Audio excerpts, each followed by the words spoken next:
gerne byde velkommen til vores næste oplægsholder, Guido Tosello, som er Associate Professor og Ph.D. ved DTU Mekanik. Velkommen til, og ordet er dit. Mange tak. I think it will be in English. Is that yes, true? It will be in English. Fine. Welcome everyone.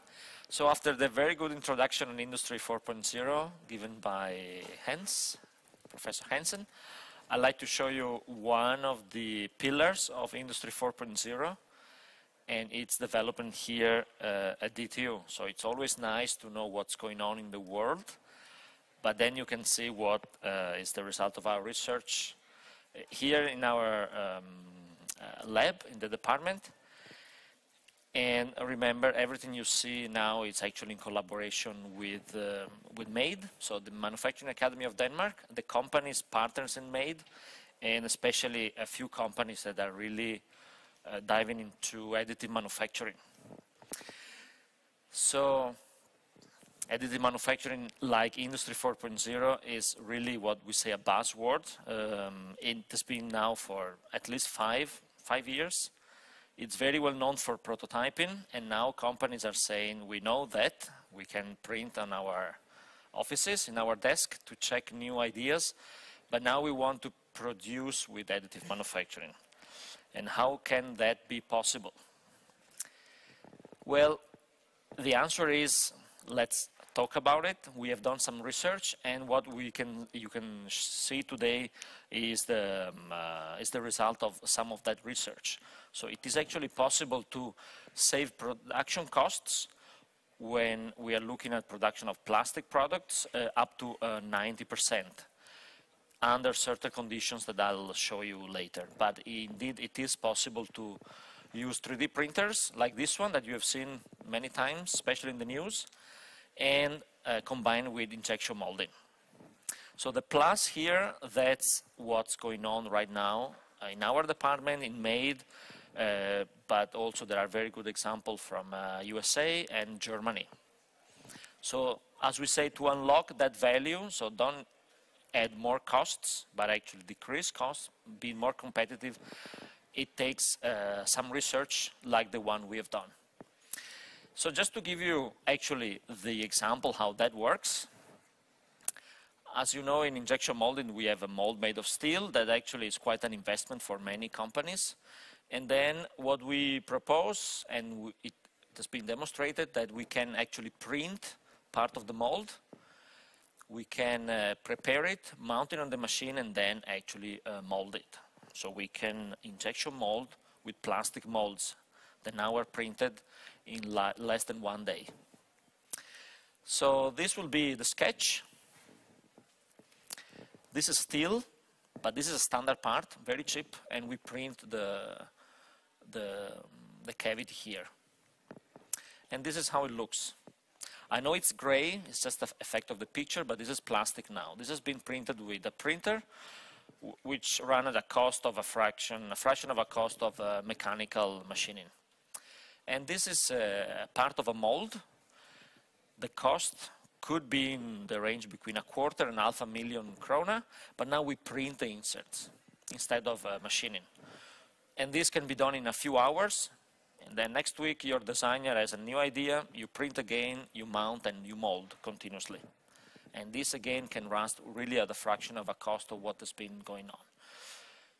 So at DTU, we also specialized on another part of Industry 4.0, which is digitalization of manufacturing. So we can actually simulate all the things you can see on the screen now, and predict temperature, plastic flow, and compare to parts. So we can design with computers and do it very fast. Don't make mistakes when the investment is done. So just a bit of history. You see the number up there, 2014, that's where we started. And everything I show now was validated for 50 times. After that, the plastic mold was broken. So by improving materials, the printing process, and doing some research, we have been able to mold what's as like a small part, larger part, up to now 2,500. So in just over a day, you can have a new mold, and you can run 1,000 to 2,000 parts without engaging a lot of machining and mold making. So this is what we call the small geometry. Now, this is around 20 centimeters. In fact, in reality, this is 20 millimeters. So you see just 10 times bigger. And that's 80 to 60 millimeters.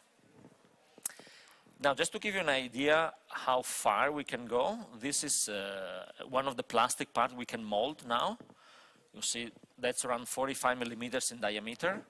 And if you look up there in the circle, there is a little M letter, just around 2 millimeters. And you are seeing now around 10 centimeters, so like 50 times bigger. So another thing we do here is to digitize surfaces with microscopes. That's another thing we do, but now this is the letter M, 2 millimeters, and you can see the level of detail that we can print on the mold and mold with plastic on the mold. And again, this can be done in a few hours, that one. You mount in the machine and then you mold. So you really, with computers, you can design your text, print it and mold. Again, very, very fast, very convenient. Now we may wonder how we do that. So that's a 3D printer, this one. And this is projecting light on this liquid. The liquid becomes solid plastic, and that we build the insert.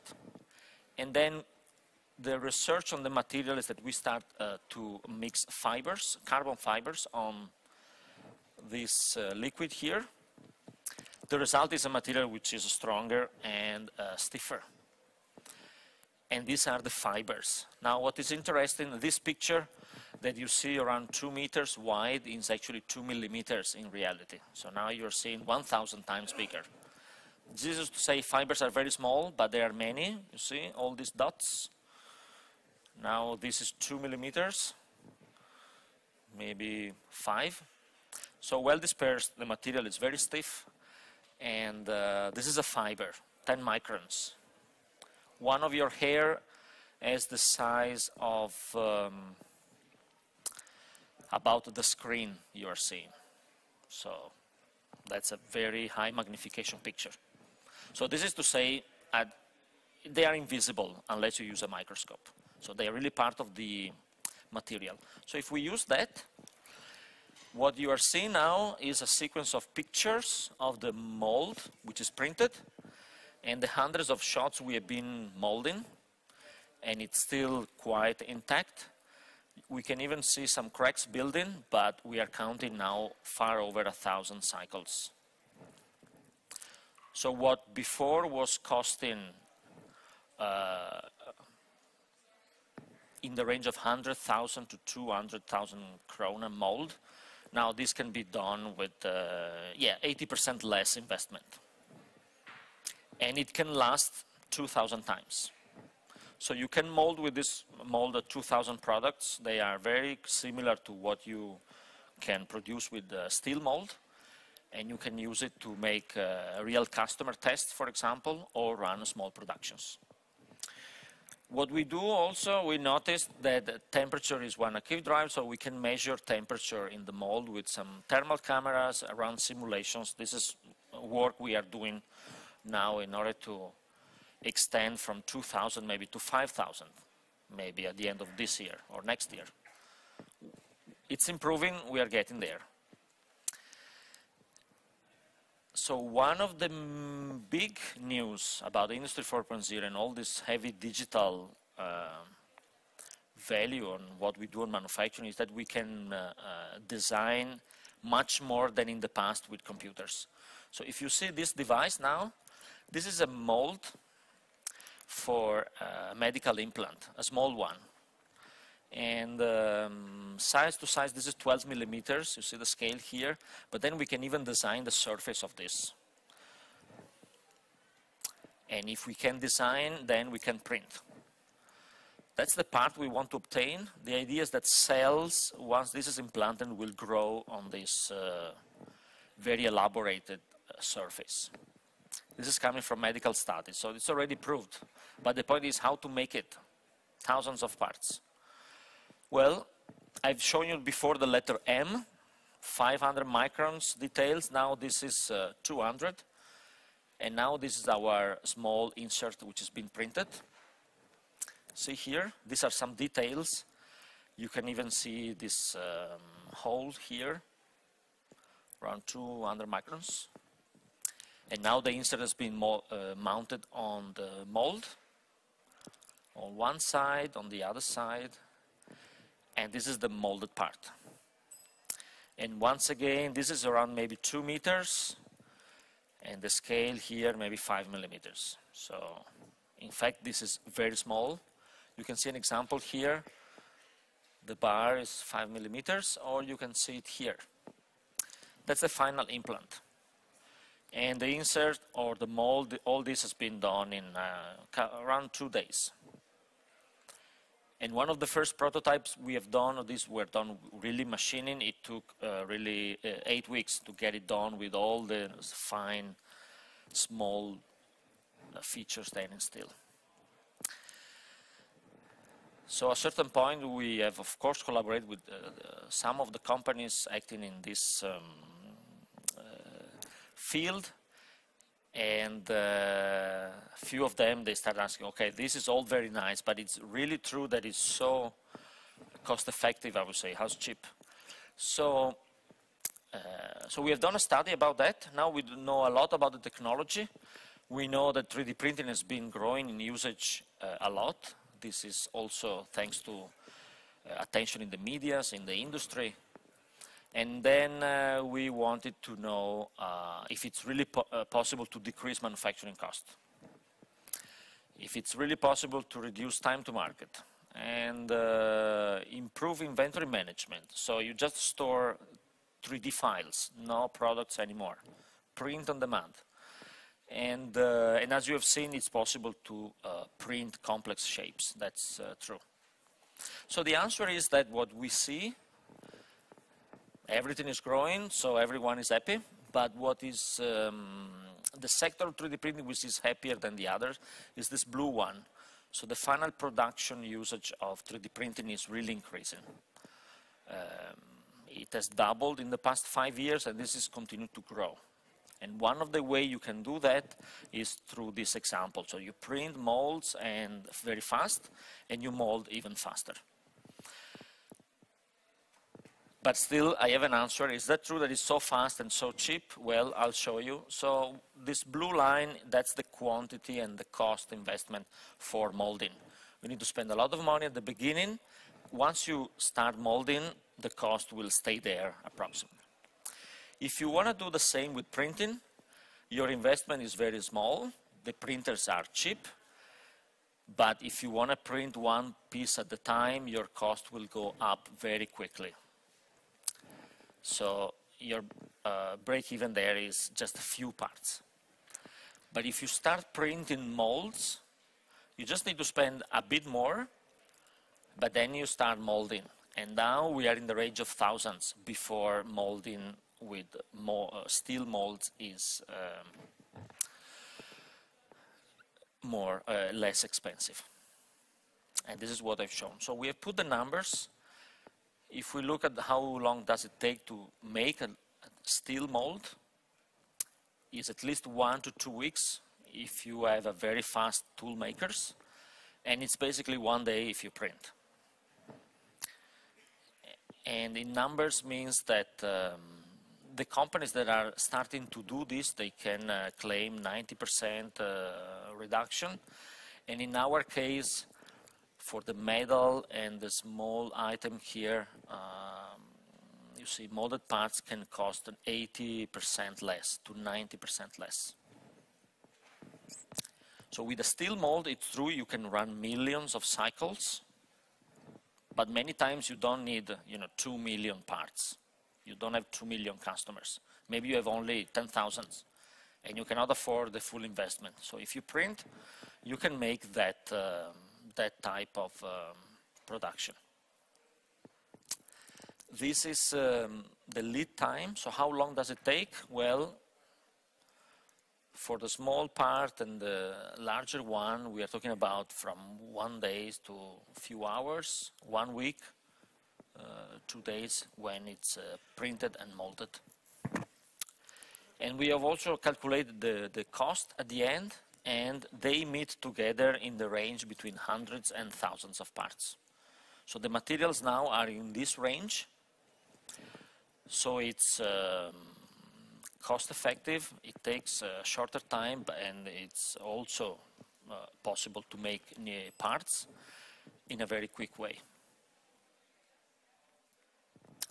Good, so that brings me to the end. And just to give you a few highlights, so some thoughts if you go home, especially if you go back to your companies.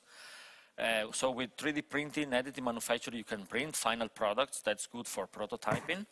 But you can also make final parts that you can use to produce new parts. That's what we call the inserts for molds.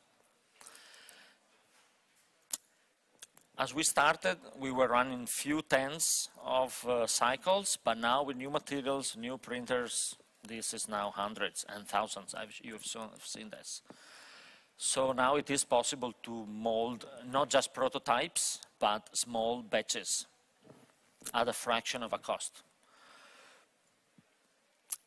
It is cost effective because at the end of the day, it's 80% cheaper to start because it's faster, so you need to work less. And that work is also cheaper because a tool maker will charge for steel, for milling machines, to finishing, heat treatment. Here, of course, it lasts less, but not so little, and it's ready out of the printer. So with that, I will close my presentation, and I thank you for your attention.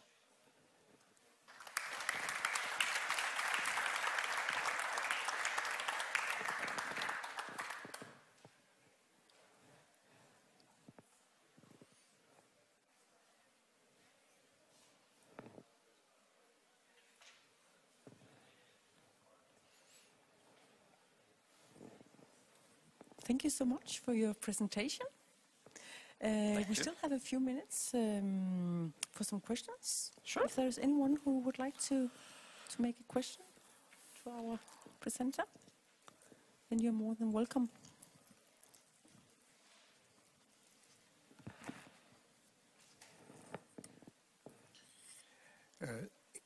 Yeah, the printing has been used also now to print parts for real application, for example, bicycles and even cars. But is there any research, any knowledge about the strength and the duration, the fatigue of such materials? Yeah. So I would say, good point, which is one of the main motivation of the study here. If you print plastic parts, the mechanical characteristics are in fact lower. And the best case is when you can reach maybe 80 to 90%. It has been shown it's basically for one or two materials in the industry. So one is nylon, so polyamide from powders, and I would say some acrylates, very stiff materials that then are not ductile, are not fatigue resistant. And for nylon, the surface is very rough because it's coming from powder. So by doing this, we print the insert, and then you can use any thermoplastic, like polycarbonate, which is strong and fatigue resistant. And any material that you are using on a molding production can be used. I would say then where 3D printing is fit for single part production is for metals. So titanium, aluminum, steel. So the aerospace industry, their parts are already flying on a jet, on pumps, for example, turbine blades. But then a printer for that market starts at €500,000 to 1 million. So an industrial good metal printer, it's around €1 million. That's another, let's say, market. It's not the consumer market. So what we have shown that we can obtain good quality parts where direct plastic printing cannot match the usual plastic mechanical properties. Yeah.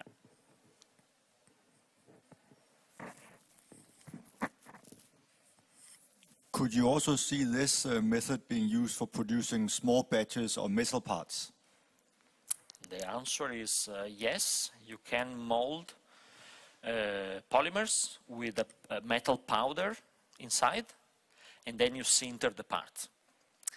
It's true we haven't tried that, but we are in collaboration with a company here from, well, I think 30 kilometers from here, and we are working on that. So I think next year will be possible, yeah. It's called metal injection molding. You don't inject metal, you inject polymer with metal powder.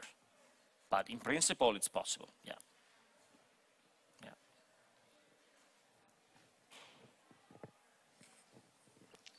Det ser ikke ud til, at der er flere spørgsmål lige nu og her i hvert fald.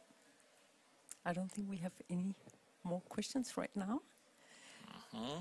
Så, men tusind tak igen for dit oplæg, Selv tak. og tak til DTU Mekanik. Jeg synes lige, vi skal klappe en gang mere af dem.